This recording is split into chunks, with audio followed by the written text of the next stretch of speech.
جوړ په خیر سهار مو نیکمرغه د چای څښلو وخت دی د پاکستان د انحصار پای او د افغانستان نوې سوداګريزه ازادي هغه تګلاره چې د طالبانو اقتصادي مرستیال ملا برادر خوند اعلان کړ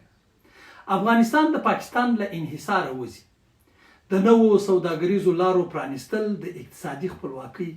پیل ګڼل کیږي خو د طالبانو دا اقدام په گاونډي پاکستان کې غوغا جوړه کړې ده د پاکستان شریره میډیا په ځینو برخو کې پر خپلو چارواکو نیوکې کوي او وایي چې ولې مو دومره اسانه او ارزانه مارکیټ له لاسه ورکړ خو ځینې خودساخته کارپوهانې بیا د پوځ په ژبه خبرې کوي او د افغانستان د اوسني حکومت د ړنګولو پر تګلارو راڅرخي هغه تګلارې چې دوی په تېرو 45 کلونو کې د حکومتونو خلاف استعمال کړي دي خو هغه مهال د دوی په لاس کې مذهب وو د مذهب واګي د دوی په لاس کې وي اوس په افغانستان کې یو مذهبي حکومت دی او په اسانۍ باندې د دوی وس نه پرسیږي په تېرو څو لسیزو کې د افغانستان بهرنی تجارت تر ډېره د پاکستان د بندرونو او لارو سره تړلی و خو اوس د انحصار په عملي ډول له منځه تللی دی یعنی دا انحصار یا د دوی قبضه له منځه تللی ده طالبانو او د دوی د حکومت سره تړلي خصوصي سکتور او د خصوصي سکتور ټوله فعالان هڅه کوي چې بدیلې لارې ولټوي یا بدیلې لارې هغه چې پخوا موجودې وي هغه فعاله کړي هغه لارې چې افغانستان ته نه یوازې اقتصادي بلکې سیاسي خپلواکي هم ورکوي لومړی بدیله لار د چابهار بندر د افغانستان د سمندري امید دروازه دې بندر ته په عامه اصطلاح کې د افغانستان د سمندري امید دروازه هم ویل کیږي افغانستان به نور د چابهار بندر له لارې د هند په سمندر کې تجارت کوي دا لاره د پاکستان د ګوادر بندر بدیل هم ده اوس په افغانستان د ایران هند او د نړۍ د نورو هیوادونو سره پر دې لاره باندې راکړه ورکړه کوي او دا یوه مهمه پروژه بلل کیږي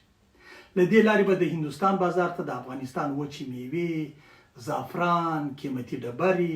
افغاني غالۍ او ځینې نور توکي لیږدول کیږي البته په ډېره آزاده فضا کې افغان سوداګر د دې بندر له لارې د ترانزیتي فیسونو او سیاسي فشارونو له بند څخه هم اوس آزاد شوي دي یعنی که دا لار وکارول شي افغان سوداګر به ډېر آزاد وي دوهم بدیل د منځنۍ اسیا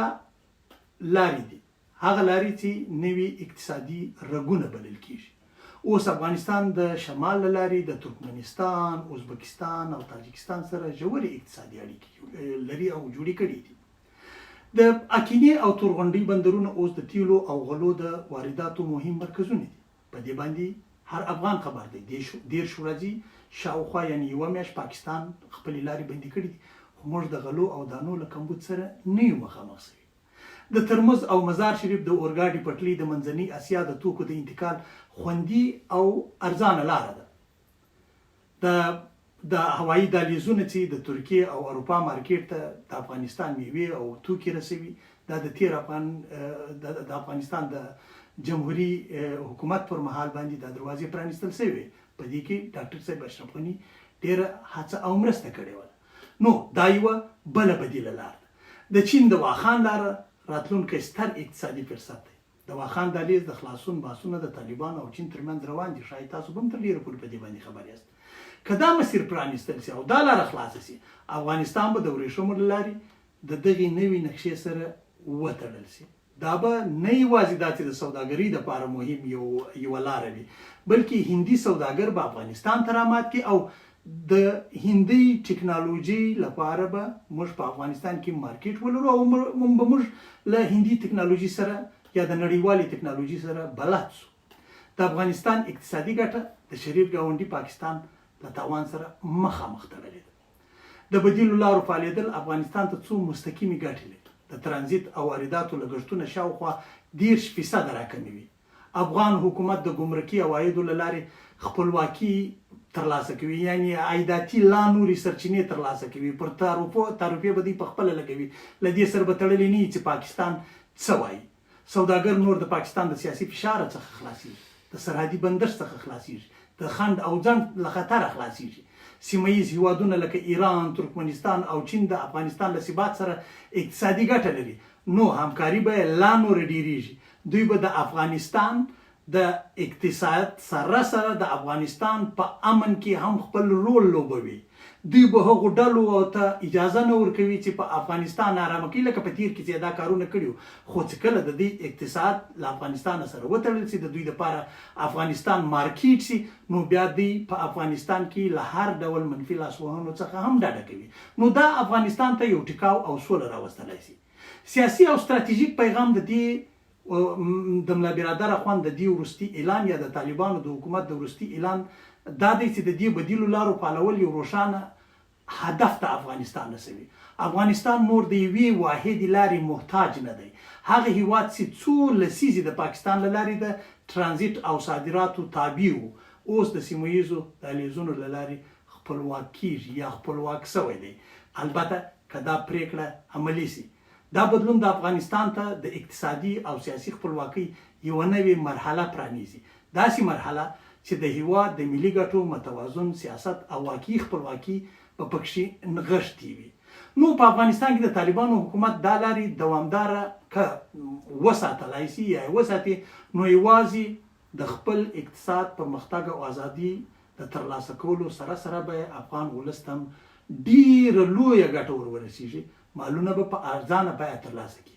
بلې خواته به د پاکستان د انحصار ووځي او د انحصار دا کړۍ به له غاړې وباسي. دا د افغانستان دپاره د یو اقتصادي افغانستان پیل دی. دا د افغانانو دپاره د یو پر خپلو پښو ولاړ افغانستان پیل دی. کیدای شي زما له دې خبرو سره به ډېر دوستان، ډېر خلک موافق نه وي. هغوی به دا وایي چې دا کې د طالبانو ګټه ده. نه، په دې موضوع کې د افغانستان ګټه ده، د افغانستان د راتلونکي هر حکومت ګټه ده، د افغانستان د یوه فرد ګټه ده، د افغانستان د ونې د بچي ګټه ده. افغانستان هغه هیواد چې اوس خپل تقدیر او خپله لاره په خپله ټاکي. د طالبانو د حکومت دې اقدام پاکستانیان سخت لالهانده کړي دي. زموږ ګاونډیان دي، موږ ته د دوی لالهندي خوند نه راکوي، خو دوی په تجارت او سیاست سره ګډوي، دوی مذهب او سیاست سره ګډوي، دوی خپل اقدامات د ګاونډیتوب، انسانیت او اسلامیت پر بنیاد باندې نه کوي، د تجارت پر بنیاد نه کوي. دوی دا ټوله شان سره ګډ کړي دي، د میکسو اچارو ټیم یې ځینې جوړ کړي دي. دوی به اوس حد اقل د شاوخوا هر کال 2000 میلیونه ډالر له لاسه ورکوي، یا به د 2000 میلیونه د شاوخوا 2000 میلیونه ډالرو مارکیټ له لاسه ورکوي. هغه مارکیټ چې د دوا په نوم به زهر رالیږل او د غوړیو او خوراکي توکو په نوم به کمپنیانو داسې مواد را استول چې د ډاکټرانو په وینا تر ډیره په افغانستان کې د کینسر د موذي ناروغیو ډیرې کړي دي یا سبب ګرځېدلي دي. نو طالبانو په یو بېساري ګام کې نه یوازې دا چې د پاکستان له انحصار ځان او افغانستان خلاص کړو، بلکې د پاکستان سیاسي فشار یې هم مات کړ او خپل ولس یې د ناکاره توکو او ناکاره درملو د ناروغیو هم وساته. که د طالبانو دا پالیسي دوامداره پاتې سي، دا به د افغانستان دپاره دوامداره ګټې ولري. خو د پاکستان تضمین په سترګه کتل ځکه نه دي پکار چې پاکستان بیا و افغانستان ته تضمینونه ورکړي دي او پر تضمینونو باندې ختلی نه دی. ښه تضمین یې اوس لنډ څو ورځې وړاندې په استنبول کې و چې که تاسو د دوی نیول سوي، که طالبان د دوی نیول سوي عسکر وروسپاري، دوی به لارې پرانیزي. دوی لارې خلاصې نه کړلې. نو د پاکستان په تضمین باندې ملا برادر اخوند پرون هم ما دا خبره کړې، اعتماد او بروسه نه دی پکار. موږ ته پکار دي چې سوداګر و دې خواته مایل کو د ګاونډیو هیوادونو او له دغو بندرونو چې موږ ما یې یادونه وکړله، د دې څخه چې کوم مواد به افغانستان ته راوړل کېږي پر هغو باندې باید مالیې ټیټې کړل شي. نو بیا به افغانستان په تجارتي ډګر کې ازادیږي. کله چې یو هیواد په تجارتي ډګر کې ازاد شي، په سیاسي ډګر کې ماته هیڅوک نشي ماتولی او هیڅوک یې د پرمختګ مخه نشي نیولی. نو دوی به داسې افغانستان پیله چې سیاسي ازادي ولري، اقتصادي ازادي ولري، ولسي ازادي ولري، پر خپلو پښو ولاړې، دښمن ته سترګې په سترګو کې ور اچولی شي او ډېرې نارینه فیصلې کولی شي. ژوند ته دا ویډیو در سره شریکه کوي، تر نورو خلکو یې ورسوي، زما چینل در سره فالو کوي. زه به نور ډېرې ویډیوګانې په یوټیوب کې کوم، ځکه یوټیوب خوندي دی او په فیسبوک کې ډېر څه له بده مرغه ازاد نه دي، ډېر نومونه موږ نشو اخیستلی. نو شاد آباد او بریالي اوسئ. تر بلې لنډې ویډیو ژوند